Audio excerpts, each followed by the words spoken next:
kegiatan TMMD ini yang saya tekankan kepada para komandan kodim saya, yang paling utama adalah sasaran bagaimana kemanunggalan TNI dengan rakyat ini terbangun. Sehingga partisipasi masyarakat dalam proses TMMD ini betul-betul harus maksimal. Saya tidak ingin program kerja fisik yang dilakukan oleh prajurit TNI dalam program TMMD hanya dikerjakan oleh prajurit TNI. Karena saya katakan, kamu bukan kuli, tapi bagaimana kamu bisa hadir di tengah masyarakat dengan program TMMD mampu membangun spirit semangat kepada masyarakat untuk ikut partisipasi dalam proses pembangunan bangsa ini.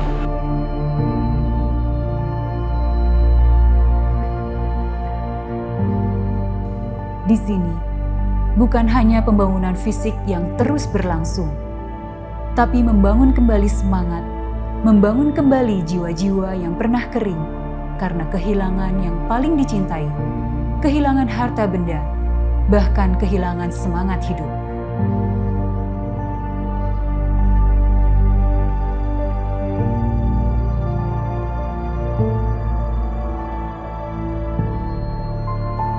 Rasa tanggung jawab atas tugas serta tanggung jawab moral dari seseorang ada saatnya menjadi dilema pada saat keluarga sendiri sangat membutuhkan pertolongan.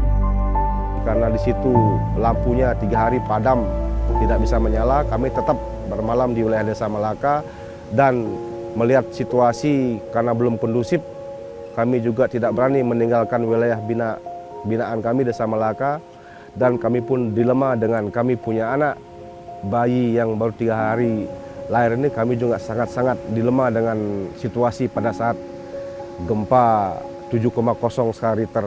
Selama kami tinggal malam itu, istri dan anak kami ungsikan di wilayah BTNP Pabri, Parampuan, Desa Perempuan, Karangbongkot. Mereka sangat dibutuhkan. Kebahagiaan alami yang dirasakan seorang ayah pun dikesampingkan demi tugas. Rasanya meninggalkan anak dan istri selama 3 hari itu beban mental buat kami karena tugas kami sebagai Babinsa terpaksa kami serahkan saja isi kami kepada bapak-bapak yang ada di pengungsian sana. Kami harus berangkat juga malam itu ke wilayah Desa Malaka karena tugas dan tanggung jawab kami sebagai Babinsa. Kami harus membantu masyarakat kami yang ada di wilayah Desa Malaka. Ketakutan, kalau dibilang takut, ya takut, tapi kalau karena itu tugas juga tetap kita laksanakan. Ada perintah, jadi anak sini kita tinggal sini tetap kita menjalankan perintah.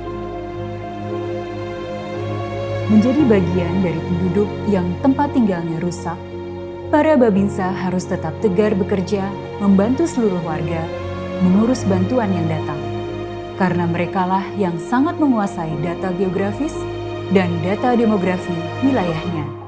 Itu masalahnya, karena data-data yang ada di desa itu kita pegang, baik data penduduk, ya, geografi seperti apa, kita akan tahu semua. Setelah pasca gempa, jadi kita mendata daripada titik-titik pengungsian penduduk, terutama penduduk saya yang itu tinggal di wilayah Desa Tanjung, itu yang saya data sekitar ada 24 titik begitu. Untuk saya data untuk persiapan untuk kita mendistribusikan bantuan. Ya, Babinsa luar biasa ya. Jadi masyarakat tuh dihidupkan gairahnya dengan kehadiran mereka. Jadi banyak hal-hal yang seperti saya katakan tadi yang tadinya memungkinkan munculnya konflik dan friksi bisa diredam secara otomatis dengan kehadiran Babinsa itu. Beliau sebagai sahabat, nah teman-teman Babinsa ini sebagai muara dari segala persoalan seperti tong sampah tanpa dasar aja. Jadi semua masalah itu ditampung semua, dan saya kira dengan segala keterbatasan yang mereka miliki gitu, tapi karena cinta dan bangga menjadi prajurit TNI, cinta dan bangga menjadi abdi negara gitu buat bangsa dan masyarakat kita, semua mereka lakukan dan hasilnya buah manis bisa kami rasakan saat ini.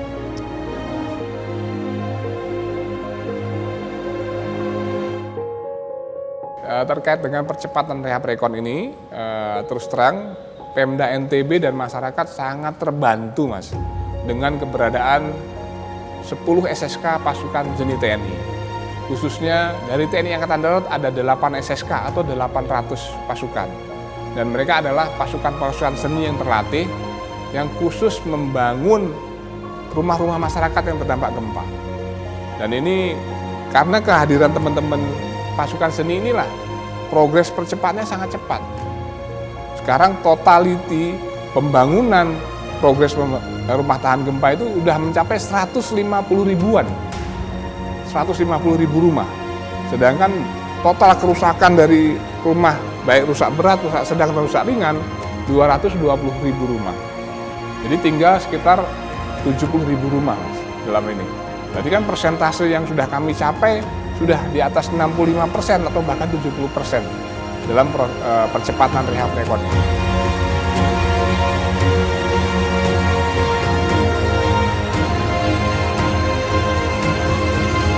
Bantuan dari TNI yang menyuplai makanan, dari kendaraannya itu mungkin belum kita dapat makan sampai satu harian itu.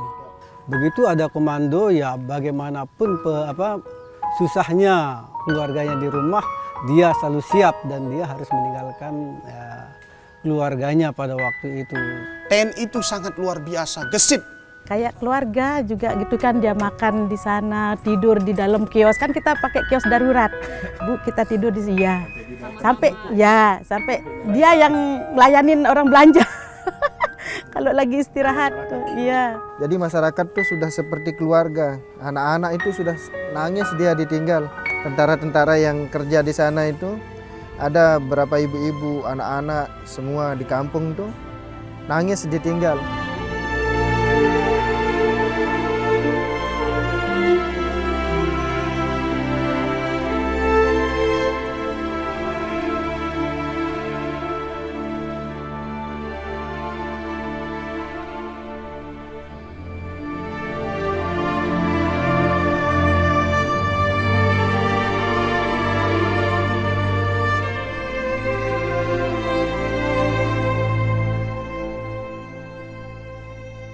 Tidak ada lelah untuk kemanusiaan. Batas-batas kemampuan sekalipun akan diterobos demi pemulihan, agar terjalin kembali keseimbangan hidup antara manusia dengan alam.